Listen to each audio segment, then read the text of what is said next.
Boleh tak? Nak turun balik? Boleh? Nak angkat ke? Boleh?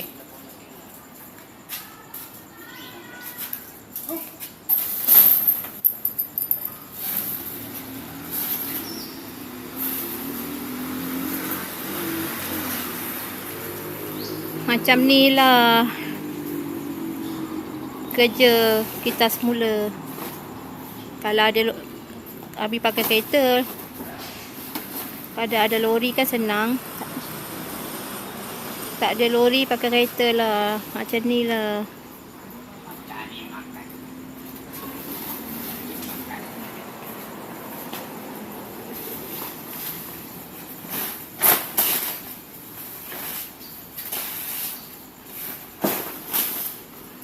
Cari rezeki, kutip barang-barang terpakai.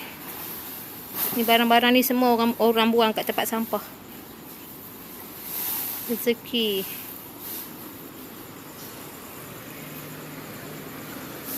Rezeki.